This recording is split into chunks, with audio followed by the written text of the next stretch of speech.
नमस्कार, मैं हूं कुमार अनिल। आज लोकतंत्र में भरोसा रखने वाले, खास करके संसदीय लोकतंत्र में संसद चले, संसदीय कार्रवाई चले, इस पर भरोसा करने वाले लोगों को बड़ा झटका लगा है। ये दुख का विषय है कि संसद का आज शीतकालीन सत्र का पहला दिन था और कुछ ही मिनटों में कार्रवाई को स्थगित कर दिया गया। दोनों सदनों में स्थगित कर दिया गया। और इसकी रूपरेखा तो शुरू में ही दिखाई दे गई थी जब प्रधानमंत्री नरेंद्र मोदी ने संसद परिसर में मुख्य द्वार के सामने उन्होंने एक नया चलन शुरू कर दिया है। वो संसद शुरू होने से पहले ही प्रेस को संबोधित करते हैं, एक तरफा संबोधित करते हैं, जैसे वो राष्ट्र को संबोधित कर रहे हों। तो वहां उन्होंने एक तरह से भूमिका बना दी और अपना बता दिया कि वो क्या करने वाले हैं, उनका रुख क्या होगा। उन्होंने कहा कि कई जगह तो मैं देख रहा था कि 80 बार जिनको जनता ने हरा दिया, वो लोग संसद की कार्रवाई चलने नहीं देना चाहते हैं, संसद पर कंट्रोल करना चाहते हैं, कार्रवाई पर कंट्रोल करना चाहते हैं।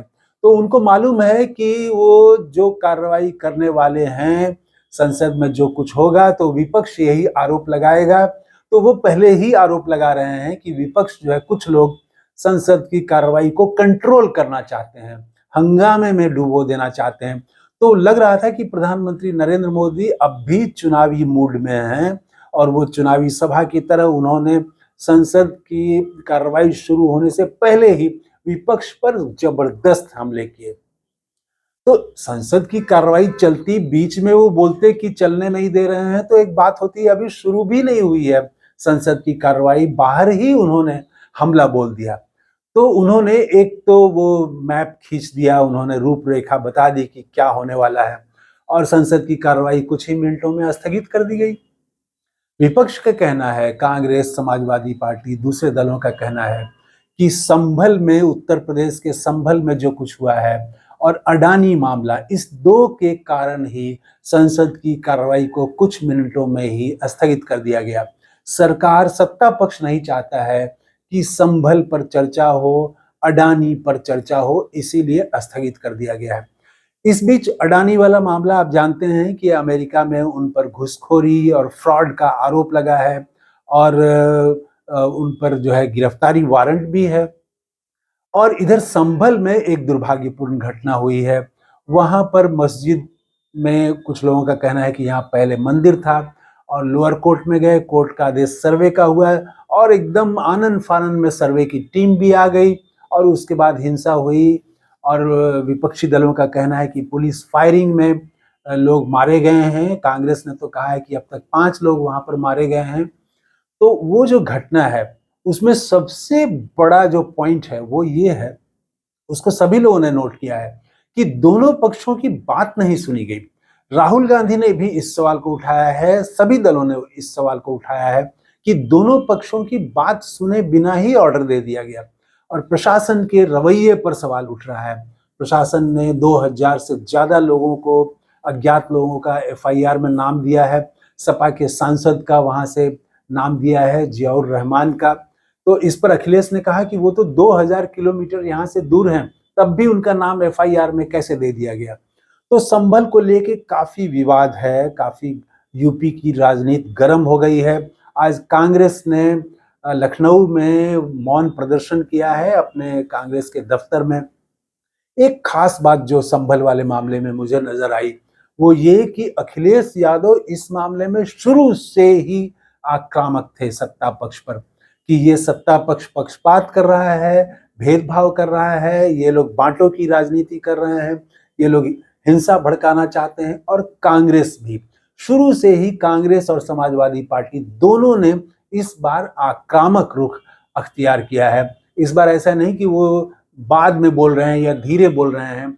सब कांग्रेस के सांसद हैं इमरान प्रताप गढ़ी, वो अल्पसंख्यक सेल के चेयरमैन भी हैं।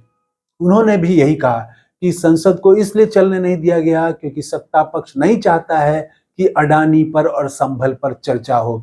उन्होंने कहा कि संभल में जो कुछ हुआ वो न सिर्फ साजिश है, षड्यंत्र है, बल्कि पक्षपातपूर्ण भी है और वो सत्ता का जो पक्षपात है वो एकदम साफ दिखाई पड़ रहा है। तो षड्यंत्र की भी बात इसमें उन्होंने कही। तो कांग्रेस और समाजवादी पार्टी दोनों इस बार बहुत आक्रामक है। ऐसे बसपा की मायावती ने भी विरोध किया है वहां जो घटना हुई है, और आजाद पार्टी के जो है चंद्रशेखर, उन्होंने भी विरोध किया है। तो यूपी में ये मामला गर्म हो गया है। यूपी से बाहर के जो दल हैं उन्होंने भी इस पर सवाल उठाए हैं, विरोध किया है। और अडानी का मामला वो ठंडा पड़ता हुआ नहीं दिख रहा है। आज एक अडानी मामले में एक नई बात यह हो गई कि तेलंगाना के मुख्यमंत्री रेवंत रेड्डी ने आज एक ऐसा ऐलान किया जिसने चौंका दिया लोगों को। उन्होंने कहा कि तेलंगाना में अडानी ने स्किल डेवलपमेंट के लिए 100 करोड़ रुपए का चंदा दिया था, वो चंदा हम लेने से इनकार करते हैं, और उन्होंने वो चंदा लौटा दिया। उनका वीडियो भी चल रहा है, कांग्रेस ने भी शेयर किया है। तो अडानी के मामले पर भारतीय जनता पार्टी तो पूरे बचाव में उतरी थी जब राहुल गांधी ने प्रेस कॉन्फ्रेंस किया, और जब अमेरिका से ये खबरें आई कि उन पर ये आरोप लगा है, तो उसके बाद पूरी भारतीय जनता पार्टी पक्ष में आ गई। सोशल मीडिया में चलने लगा कि अडानी की आलोचना मतलब देश की आलोचना। दूसरे देश वाले लोग जो है चीन का उदाहरण लोग दे रहे हैं कि चीन से सीखिए। चीन गलत भी करता है तो भी अपने देश के उद्योगपतियों का दूसरे देश में पक्ष लेता है, लेकिन हमारे देश के उद्योगपति का ये लोग पक्ष नहीं ले रहे हैं। प्रधानमंत्री नरेंद्र मोदी तो कल उन्होंने चुनाव जीतने के बाद उन्होंने भाषण में ये कहा ही था कि वो विदेश में जाके भारत को बदनाम करते हैं। तो ये सब अडानी मामले पर राहुल गांधी को, कांग्रेस को घेरने की कोशिश की जा रही है कि ये चुप हो जाएं, न बोलें। और इधर राहुल गांधी तो चुप होने वाले नहीं हैं, वो तो कह रहे हैं कि हम जो बात कहते आ रहे थे वो बात अब प्रमाणित हो रही है। अब तो देखिए वहां से कोर्ट की बात आ रही है, कोर्ट भी उसका भी फैक्ट है और जो ऑनलाइन कोई भी पढ़ सकता है। तो अडानी और संभल ये दोनों दो बड़े मुद्दे सामने आ गए हैं और आज तो नहीं चलने दिया।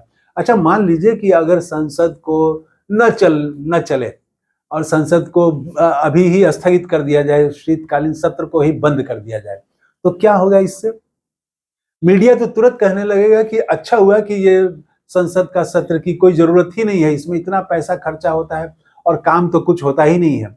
तो ये बड़ा मतलब खतरनाक ट्रेंड है कि पहले ही दिन आप कुछ ही मिनट में आप स्थगित कर देते हैं, और उसके बाद प्रधानमंत्री ने जो तेवर दिखाया है उससे साफ लग रहा है कि आने वाले दिनों में विपक्ष के लिए मुद्दा उठाना, हंगामा करना, ये विपक्ष की का काम है ये। और भारतीय जनता पार्टी भी जब विपक्ष में थी तो वो खूब हंगामे करती थी, संसद को चलने नहीं देती थी। लेकिन अब अगर कांग्रेस और विपक्षी दल के लोग करेंगे तो उन पर कार्रवाई भी होगी। अब पता नहीं पिछली बार जैसे 100 से ज्यादा सांसदों को निलंबित कर दिया गया था, वैसा कुछ होने वाला है या क्या होने वाला है ये तो आने वाले दिनों में पता चलेगा। लेकिन संसद में बहुत हंगामा होने वाला है, देश की नजर है संसद पर। और जो मध्य वर्ग है उसको बहुत फर्क नहीं पड़ता है, गरीबों को भी पता नहीं कितना फर्क पड़ता है नहीं पड़ता है। आम जनमानस तो यही चाहता है कि संसद चले, देश चाहता है कि संसद चले।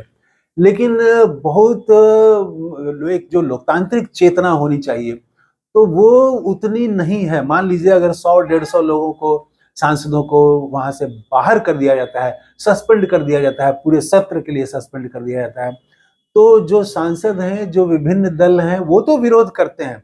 पिछली बार भी उन्होंने विरोध किया था। कार्यकर्ता तो विरोध करते हैं, लेकिन आम जन उस तरह से विरोध करते हुए तो दिखता नहीं है।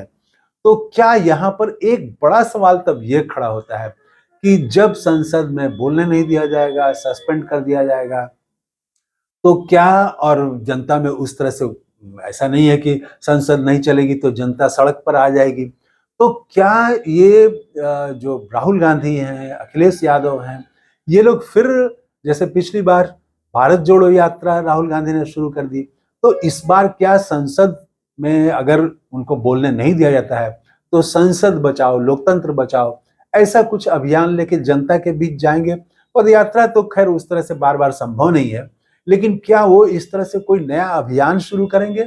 अब ये देखने वाली बात होगी कि कैसे ये लोकतंत्र को डिफेंड करते हैं, संविधान को डिफेंड करते हैं, और संसद में चर्चा हो, इस पर बात हो।